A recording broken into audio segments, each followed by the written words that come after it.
ఉత్తరప్రదేశ్లోని వారణాసి లోక్సభ నియోజకవర్గం నుంచి ప్రధాని నరేంద్ర మోదీ తన నామినేషన్ వేశారు. రిటర్నింగ్ అధికారికి పేపర్లు దాఖలు చేశారు.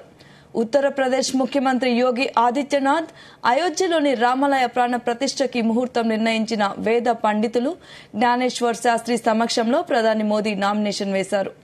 ప్రధాని మోదీ అభ్యర్థిత్వాన్ని ప్రతిపాదిస్తూ బ్రాహ్మణుడైన జ్ఞానేశ్వర్ శాస్త్రితో పాటు RSS volunteer Baijnath Patel, OBC నాయకుడు లాల్ చంద్ కుష్వాహా, దళిత నేత సంజయ్ శంకర్ నామినేషన్ పత్రాలపై సంతకాలు చేశారు.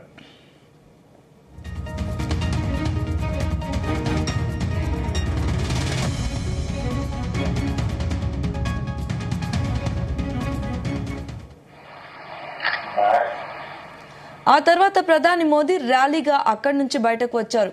పలువురు కేంద్ర మంత్రులు, ఎన్డీఏ నాయకులు మోదీని అనుసరించారు. కేంద్ర హోంమంత్రి అమిత్ షా, రక్షణ మంత్రి రాజ్నాథ్ సింగ్, బీజేపీ జాతీయ అధ్యక్షుడు జేపీ నడ్డా, ముఖ్యమంత్రి యోగి ఆదిత్యనాథ్, ఎల్జేపీ అధ్యక్షుడు చిరాగ్ పాస్వాన్, జనసేన అధ్యక్షుడు పవన్ కళ్యాణ్, మహారాష్ట్ర ముఖ్యమంత్రి ఏక్నాథ్ షిండే, రాష్ట్రీయ లోక్ మోర్చా అధ్యక్షుడు ఉపేంద్ర కుషాపహ ప్రధాని వెంట ఉన్నారు.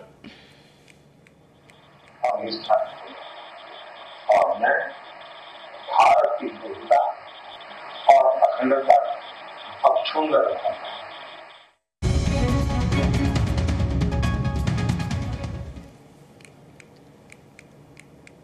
నామినేషన్ వేయడానికి ముందు ప్రధాని మోదీ దశాశ్వమేధ్ ఘాట్ లో గంగా నదికి పూజలు చేసి హారతి ఇచ్చారు. నగరంలోని కాలభైరవ ఆలయాన్ని కూడా సందర్శించి పూజలు చేశారు.